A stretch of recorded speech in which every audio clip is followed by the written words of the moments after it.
After World War II, the United States government was scrambling for ways to fight back against the rise of the second wave of the Red Scare. While it was easy to expel Nazi fascism from the country, as Hitler would soon be in battle and therefore disgraced, with President Truman's executive orders to create federal employees for possible association with organizations deemed totalitarian, fascist, communist, or subversive, the government still needed another way to make sure that communism was not going to take over the country. In the summer of the following year, 3 men would change the course of United States history forever.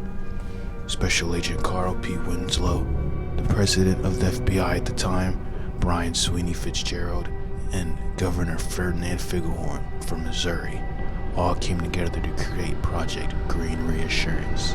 Project Green Reassurance aimed to create utopian ideas of capitalism into American citizens through all types of nefarious means. Food. A substance created in 1939 called Substance D was injected into the American food supply through means of bread, pineapples, eggs, and all other kinds of food. After Substance D was introduced into the food stream, many Americans reported feeling weird after eating too much pineapple, saying that it burnt their tongues. The government quickly dismissed this by labeling it caused by the protein bromelain, but the American government truly knew what was going on. It started off slow, first by injecting the substance into plants as well as other forms of food grown out of the ground. This eventually led to other animals accidentally taking in the substance, such as hummingbirds. And soon they began putting it in the food and as well as injecting it into livestock, such as cattle, pigs, and goat. While this was made to make sure that almost everyone in America, unless they grew their own food, would be hit with Substance D, this was not the only way that the American government decided was appropriate. Drugs. Substance D was also put into pharmaceuticals and drugs all over the country in hopes to spread capitalist fervor.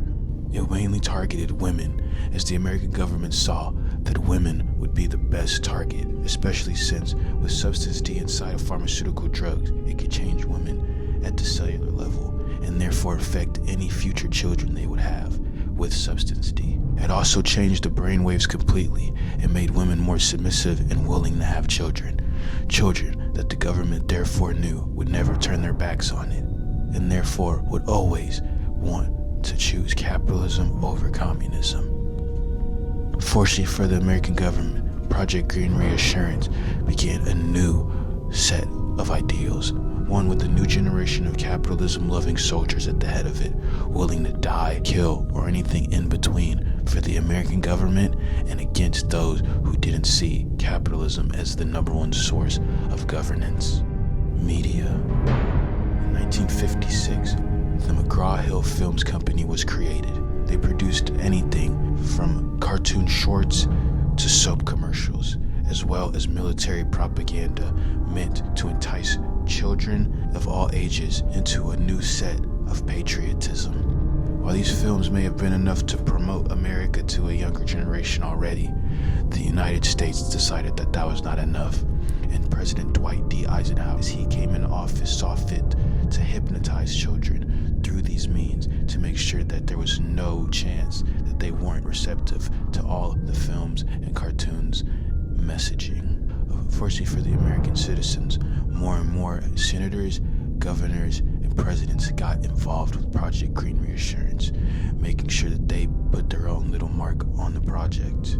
This led to new forms of Substance D being developed, as well as more Substance D being put in all aspects of American life.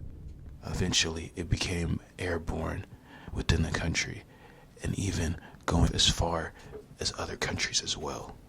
Dwight D. Eisenhower saw fit that the American people never run out of Substance D, leading him to create Substance D factories in all parts of the world, including countries in Africa and in South America, telling them that if they were able to keep the secret shut, they would be able to get U.S. currency and guns, as well as American assistance in any wars they would fight. But if they were caught, they would be dealt the most heinous of endings. Project Green Reassurance ran through several presidencies leading up to that of John F. Kennedy. During his senatorial seating, he had only heard of Green Reassurance in rumor, but as he stepped onto the presidential ballot and therefore into the White House the following year, he found out that it was all too real. And unfortunately for him, he was not going with the program. For all of his presidency, his main objective was to end the secret project. However, since it had been working so well, and the government was currently creating one of the best military forces it ever had, they were not going to let John F. Kennedy ruin it. And unfortunately for him, that soon led to his demise. Nowadays, Project Green Reassurance is no longer going on. Seeing the death of communism in most of America, the American government could no longer convince themselves that they needed to keep it going.